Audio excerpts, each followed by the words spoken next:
একদিন তো মরা লাগবেই শেষ পর্যন্ত, নাকি?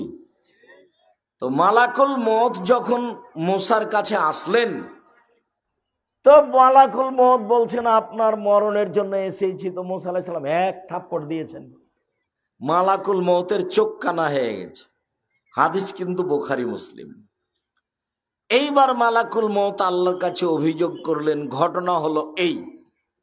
তা আল্লাহ বললেন, ঠিক আছে মালাকুল মউত, তুমি মুসাকে গিয়ে বলো যে আপনি একটা গাভীর গায়ে হাত রাখেন, আপনার হাতের নিচে যত লোম পড়বে এত বছর আপনার বয়স বাড়িয়ে দেওয়া হলো। তো মুসা আলাইহিস সালাম বললেন, তারপর কি হবে? বলে তারপর মরণ হবে। ও, তারপর যদি মরণ হয় তাহলে এখনই হোক। শিরক করে মাস্ক দিয়ে দুদিন বাঁচতে রাজি নই। আল্লাহর নবী বলছেন, দুইটা কাজ দিয়ে ভাগ্য যেটা লিখা আছে সেটা কেটে নতুন ভাবে লিখে দেওয়া যায়, লিখে দেয় আল্লাহ দুইটা কাজে। এক হলো ভালো আচরণ, আর এক হলো দোয়া। আল্লাহ নবী বলছেন, শোনা, মান আহাব্বা আয়ুবসাতা লাহু রিজকুহু, কেউ যদি চায় যে তার রুজি বেশি হয়ে যাক, ও ধনী হয়ে যাক, এটা যদি কেউ চায়, আর ইসার অয়ুবসাত ফিয়াসারি অয়ুনসা ফিয়াসারি, তার বয়স বেশি করে দেওয়া হোক। কেউ যদি টাকা পয়সা বেশি চাই, কেউ যদি বয়স বেশি চাই, ফালেসেল রাহেমাহু, সে যেন সদাচরণ করে। সদাচরণ করলে বয়স বেশি হয়, সদাচরণ করলে টাকা পয়সা বেশি হয়, তাহাজ্জুদ পড়লে বয়স বেশি হয় না, হজ করলে বয়স বেশি হয় না। ভালো আচরণ, ভালো আচরণ কি জিনিস? এ কি কোনো খাওয়ার জিনিস?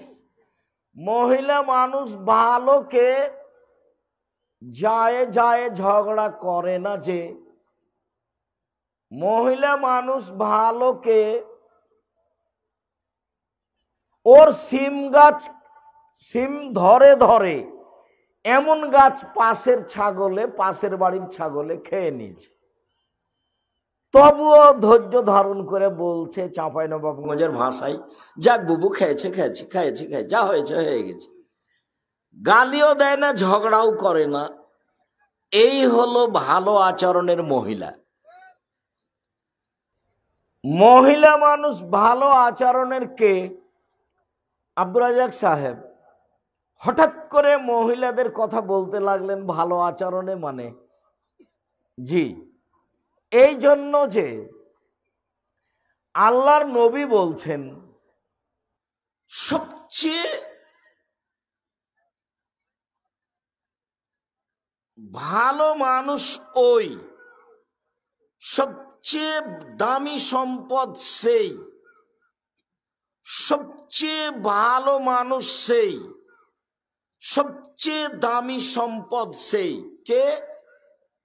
ভালো মহিলা, আলমারাতু সলেহা, ভালো স্ত্রী। আর দুনিয়া কুল্লুহা মাতা, সারা পৃথিবী সম্পদ। খায়রু মাতাই দুনিয়া আলমারাতু সলেহা, সবচেয়ে দামি সম্পদ ভালো নারী। ভালো নারী কে? আল্লাহ নবী বলছেন, চারটে জিনিস আছে যার, সবকিছু আছে তার। চারটে জিনিস নেই যার, কোনো কিছু নেই তার। চারটে জিনিস আছে যার, সবকিছু আছে তার। এক, আলমারাতু সলেহা, ভালো নারী, ভালো স্ত্রী। ভালো স্ত্রী কি জিনিস? সবচেয়ে দামি সম্পদ ভালো স্ত্রী, সবচেয়ে সুখের জীবনের জিনিস ভালো স্ত্রী। ভালো স্ত্রীকে এটা কি দিয়ে বোঝা যাবে? আল্লাহর নবী বললেন যে খায়রুন নিসায়ে, মহিলাদের মধ্যে সবচেয়ে ভালো মহিলা সেই, এই যে আমার আহাত, স্বামী আদেশ করলে পালন করে। ওয়াইদা নাজারা ইলাইহা সাররাথু, স্বামীর সাথে কথা বললে হাসি মুখে বলে। ওই যা গাবানহা হাফেজাত, স্বামী বাড়িতে না থাকলে নিজেকে হেফাজতে রাখে, মোবাইলে কারো সাথে গল্প করে না, দেবর ভাসুরের সাথে অপ্রয়োজনীয় কথায় জড়িয়ে পড়ে না। তিনটে গুণ আছে যার, সেই হলো ভালো নারী। তিনটে গুণ আছে যার, সেই হলো ভালো নারী। এক, স্বামীর সাথে কথা বললে হাসি মুখে বলে। দুই, স্বামী আদেশ করলে পালন করে, তিতে লাগলেও মিঠে লাগলেও।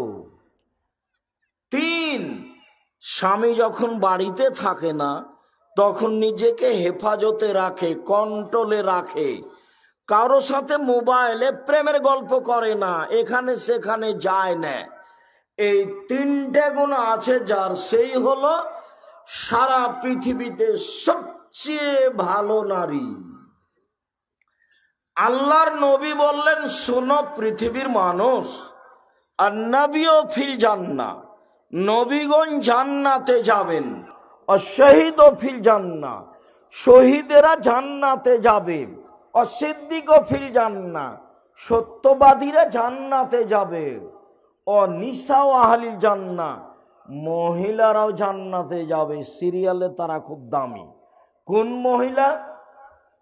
স্বামী যদি কোনো সময় রাগ করে তো হাতখান ধরে বলে, যতক্ষণ পর্যন্ত আপনি খুশি না হবেন ততক্ষণ পর্যন্ত আমি কোনো কিছু খাবো না। এই নারী জান্নাতি নারী।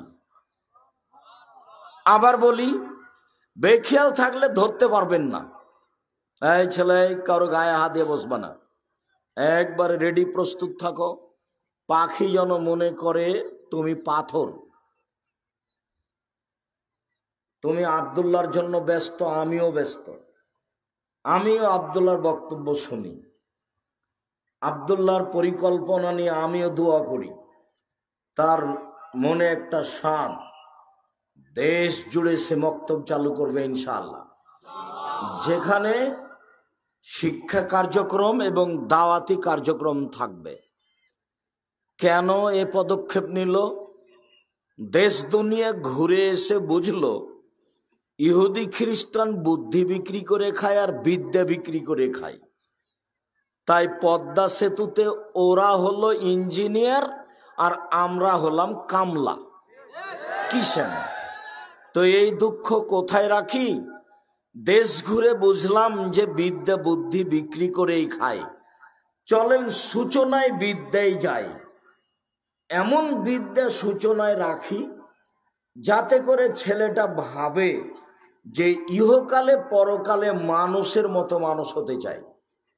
শুধু দুনিয়াতে যদি মানুষের মতো মানুষ হই তাহলে ধোঁকাবাজ প্রতারকও হতে পারে। কিভাবে? ওই যে নীলফামারী ডিমলা থানার সতেজ ব্রেনের ছেলেটা, দেখতে খুব সুন্দর, মেধা খুব ভালো, বাইরে থেকে পড়ে এসেছে, বড় ডাক্তার। সে এখন পিজে হাসপাতালের ডাক্তার, 3 লক্ষ টাকা বেতন, গ্রামে আসে একদিন, তবুও 4টা-5টা করে পরীক্ষা দিয়ে দেয়। টাকা ইনকামের প্রয়োজন, প্রেসক্রিপশনে 1000-1500 টাকা লাগে, আর ঔষধ ওই কোম্পানির লিখে যেই কোম্পানি তাকে টাকা দিয়েছে। ও জানে যে এর চেয়ে ভালো কোম্পানি আছে, তারপরেও ও ওই টাকার আশায় এই কোম্পানির ওষুধ লিখে। আর সহযোগী যত আছে সবাই মেয়ে মানুষ, বেটি ছেলে। নীলফামারী জলঢাকায় ডিমলাতে নাকি কোনো পুরুষ মানুষ নেই, তো সেই কারণে তিনি এমন করছেন।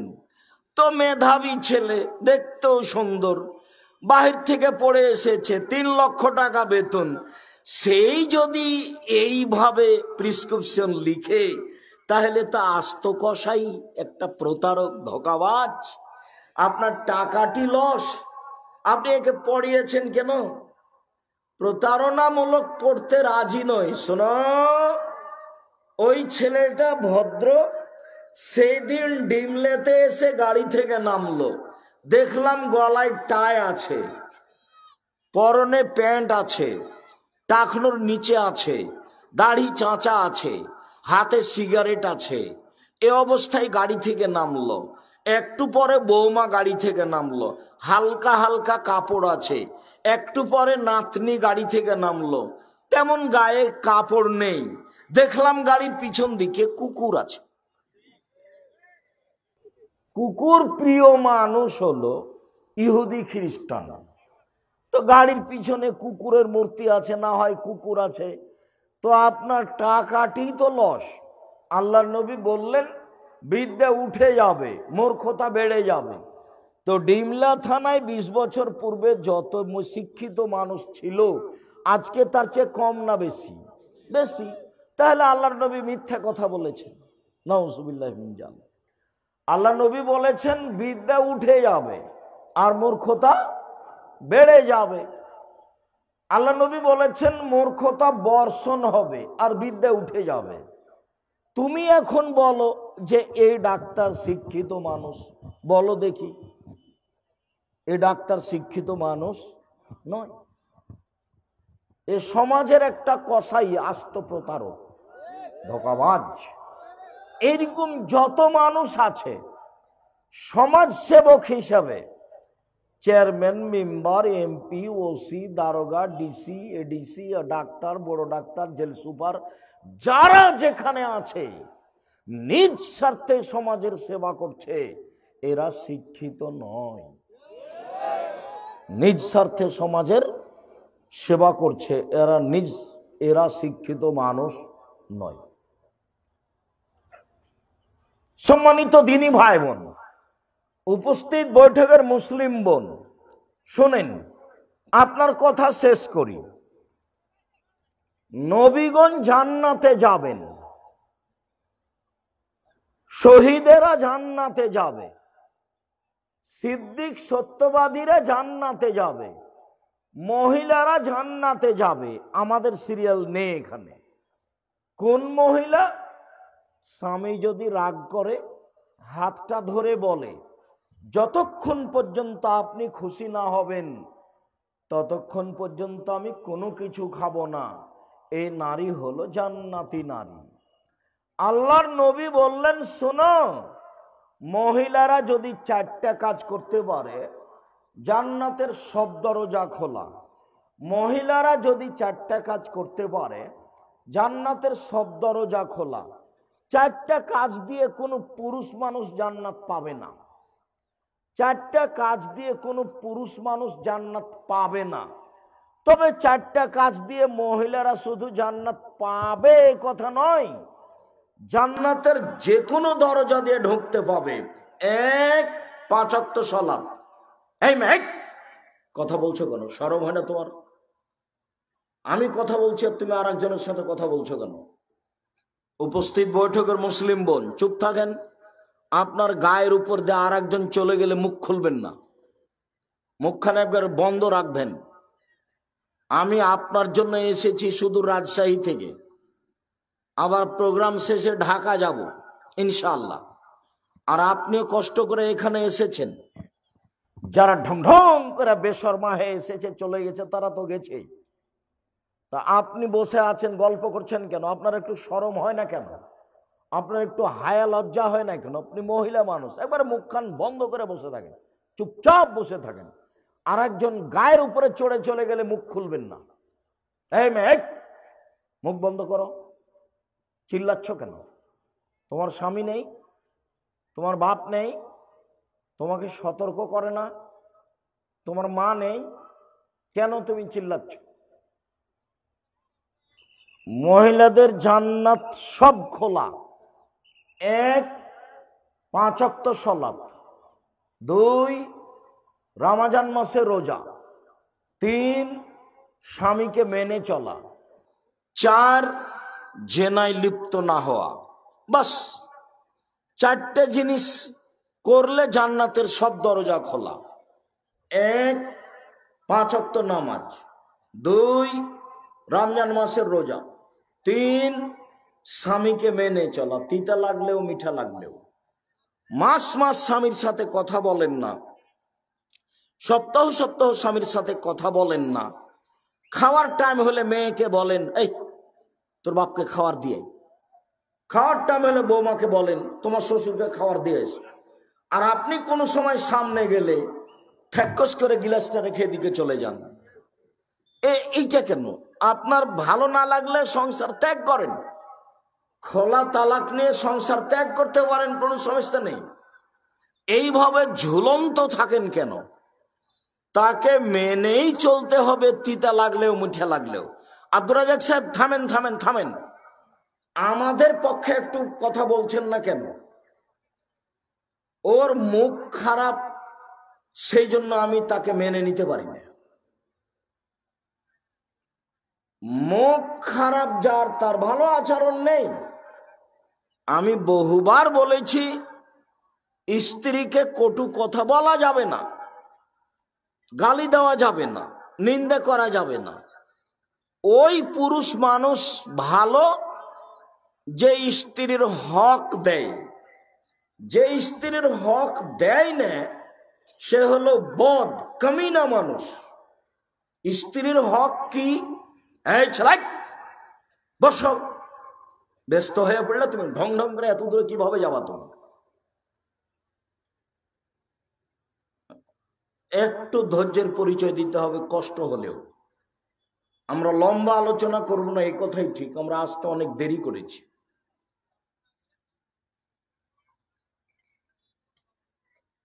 স্ত্রীর হক দিতে হবে।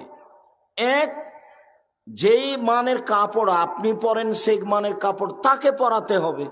দুই, যে মানের খাদ্য আপনি খান সে মানের খাদ্য তাকে খাওয়াতে হবে। তিন, কটু কথা বলতে পাবেন না, কোনো সময় বলতে পাবেন না তোমার ঠোঁটটা মোটা। একবার ঠোঁট মোটা বললে 10 বছর ভালোবাসবে না। কোনো সময় বলতে পাবেন না যে তোমার রংটা কালো, এগুলো বলতে পাবেন না। দিন রাত খালি প্রশংসা করবেন। ওরা প্রশংসা প্রিয় মানুষ, বুদ্ধি কম। বেশি প্রশংসা করলেই খুশি, সারা রাত পা টিপে দিবে, পা মেসেজ করে দিবে। আপনি করেন, প্রশংসা করেন, আপনি তো বুঝেন না, খালি বদনাম। না তুমি তুমি তোর বাপ দিল না, এটা তো আবার নীলফামারি। মানে আব্দুর রাজ্জাক সাহেব কি বললেন? নীলফামারি মানে কি? আরে নীলফামারি মানে বলতে চাইলাম এটা রংপুর। রংপুর মানে কি বলতে চাইলেন? রংপুর মানে বলতে চাইলাম যে যৌতুক ছাড়া ছেলের বিবাহ দেয়নি, যৌতুক ছাড়া বিবাহ দেয়নি। কাপুরুষ ঘৃণিত পুরুষ আপনি, বাপ বেটা ভিক্ষা করে খেতে পারেন না? ভিক্ষা করে খাবেন, যৌতুক নেবেন কেন? যৌতুক নেবেন কেন? ভিক্ষা করে খাবেন। ভিক্ষা মানুষে দিবে। যদি ডিমলাই না দেয় নীলফামারি যাবা, নীলফামারি রংপুরে যাবা, রংপুরে না দিলে বাড়ি ঘর ছেড়ে একবারে ঢাকা চলে যাবা, কমলাপুর স্টেশনে। মানুষ ভিক্ষা দিবে? বাপ বেটা ভিক্ষা করে খাবা, যৌতুক নিবে কেন? যৌতুক নিবে কেন? শতবার বলেছি, ভিক্ষা করা টাকা দিয়ে চাউল কিনে ভাত খেয়ে ইবাদত কবুল হবে। ভিক্ষা করা টাকা দিয়ে চাউল কিনে ভাত খেয়ে ইবাদত কবুল হবে। যৌতুকের টাকা দিয়ে চাউল কিনে ভাত খেয়ে ইবাদত কবুল হবে না। এটাই চূড়ান্ত। যা বললাম কিয়ামত পর্যন্ত আর একজন উল্টিয়ে ধরবে এই সাহস নেই। যৌতুকের টাকা দিয়ে চাউল কিনে ভাত খেয়ে ইবাদত কবুল হবে না। 24 ঘন্টার মধ্যে কাঠ, ফার্নিচার, মোটরসাইকেল, সাইকেল, টাকা পয়সা সব ফেরত দিতে হবে। সন্ধ্যা হতে হতে ফেরত দিতে হবে। এই ছেলে, তোমার বাপের মুখখানার দিকে দেখো, কালো হয়ে আছে, নিচু হয়ে আছে। তো তোমার বাপকে বলো যে আব্বা ভিক্ষা করে খাবেন। বলো, তোমার বাপ পাশে আছে, বলো আব্বা ভিক্ষা করে খাবেন। ভিক্ষা করে খাবে কেন তোমার বাপ? তোমার বাপের জমিদারি আছে, জমি লিজ দিয়ে খাবে। জমি লিজ দেওয়া যায়, লিজ দেওয়া বুঝেন? মানে খাই খালাসি খেয়ে শেষ। বন্দুক নয়, বন্দুক হারাম, কোয়াট হারাম। লিজ বুঝেন? লিজ বুঝেন? মানে বছরও শেষ, টাকাও শেষ। হ্যাঁ, এইটা দেন, জমি দেন, কিন্তু বন্দুক রাখা যাবে না। টাকা আবার ফেরত নেবেন, তাহলে জমি ছাড়বেন, এগুলো চলবে না। আব্দুর রাজ্জাক সাহেব কিছু কিছু টাকা ছেড়ে দিয়ে, সবই টাকা ছেড়ে দিয়ে 500 টাকা নেন, তবুও চলবে না। ওই পথই হারাম, ওটা সুদ। তারপরে ব্যবসা করেন, দিন মজুরি করে খান, ভিক্ষা করবেন কেন? আমি বলছি সেটা হলো উপার্জনের শেষ পথ। মানুষের উপার্জনের শেষ পথ কি? ভিক্ষা। যৌতুক নিব, শ্বশুরের কাছে টাকা নিব কেন? এখন নোংরামি, এখন নোংরামি। যা টাকা নিয়েছো ফেরত দিবা, 24 ঘন্টায় ফেরত দিতে হবে। সম্মানিত দিনী ভাই বোন, অনুরোধ করে যাচ্ছি, ভুল বুঝিয়েন না। তাহলে কি আব্দুর রাজ্জাক সাহেব রংপুরে এরকমই হয়? আমার তদন্তে সারা বাংলাদেশ জুড়ে যা আমি খোঁজ নিয়েছি, তাতে বৃহত্তর রংপুর যত জেলা, দিনাজপুর যত জেলা, এই দুটা জেলাতে বেশি হয়। রংপুর, লালমনিরহাট, নীলফামারী, কুড়িগ্রাম, পঞ্চগড়, ঠাকুরগাঁ, গাইবান্ধা, এইসবগুলো বেশি আছে। জয়পুরহাট, বগুড়া এবার কমতে থাকবে। গাইবান্ধা, রংপুর, লালমনিরহাট, নীলফামারী এরা বুঝে নিয়েছে যে টাকা দিয়েই, টাকা নিয়েই ছেলের বিবাহ দিতে হয়। এরা কি বুঝে নিয়েছে?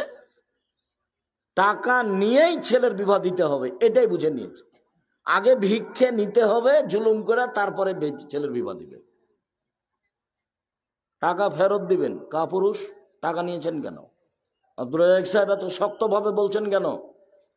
আপনাকে শক্তভাবে বলে আপনাকে কথা স্মরণ করাতে চাচ্ছি। এত নোংরা কাজ, 5 ওয়াক্ত নামাজ পড়েন, তাহাজ্জুদ পড়েন, কেন করবেন? এত আপনার হারাম খাওয়ার স্বাদ কেন? সম্মানিত দিনী ভাই বোন, বলছিলাম পাপের জগতে সুদের পাপের যে ভাষা উল্লেখ করা হয়েছে, এরকম কোন ভাষা আর কোন পাপের জন্য উল্লেখ করা হয়নি। অবাক পাপ পৃথিবীতে, সুদের পাপ। অবাক ভাষা পৃথিবীতে, পাপের নামে অবাক ভাষা। পাপের জগতে সবচেয়ে ভিন্ন ধরনের ভারী অবাক ভাষা ব্যবহার করা হয়েছে সুদের পাপের। 1 মিনিট। রাসূল সাল্লাল্লাহু আলাইহি সাল্লাম বলেন, মায়াকুল দিরহাম রিবাহ ইয়ালাম আসাদ্দু মিন সিত্তাতি ওয়া সালাসিনা জিনিয়া। কেউ যদি জেনে শুনে 1 টাকা সুদ খায়, 36 বার জেনা করে যত পাপ হবে, 1 টাকা সুদ খেলে তার চেয়ে বেশি পাপ হবে। এমন কোন পাপ নাই যেই পাপকে জেনার সাথে লাগানো আছে। পাপের জগতে সবচেয়ে বড় পাপ শিরক। শিরক করলে জেনার সমান পাপ হয়, এ কথা আল্লাহর নবী বলেন। এই ছেলে, পাপের জগতে দ্বিতীয় মহাপাপ হলো বাপ মায়ের অবাধ্য চলা। বাপ মায়ের অবাধ্য চললে সেই পাপটা জেনার সমান পাপ হলো, এ কথা আল্লাহর নবী বলেননি। পাপের জগতে তৃতীয় মহাপাপ হলো মিথ্যা সাক্ষী দেওয়া। নীলফামারী জেলে বহু মানুষ 10 বছর থেকে জেলে আছে, ও নিজেই জানে না আমি কেন জেলে। জজ জানে না ঘটনা কি, উকিল জানে না ঘটনা কি। মিথ্যা ভাবে মামলা দিয়েছে, মিথ্যা সাক্ষী খাড়ো করেছে। সাক্ষী বলছে আমি 2 চোখে তাকে মারতে দেখেছি, জজের সামনে বলছে। অথচ যার ব্যাপারে বলছে সেদিন সে বাড়িতেই ছিল না, সেদিন ছিল চট্টগ্রামে, কিন্তু ওকে দমানোর জন্য 1 নম্বর আসামি করেছে তাকে। এখন সাক্ষী লাগবে, তো সাক্ষীকে বলেছে 50,000 টাকা দিব, তুই সাক্ষী দিবি। হ্যাঁ, কি দিতে হবে বলেন? আমি বলবো সেভাবে। তুই বলবি যে আমি নিজে চোখে দেখেছি মারতে।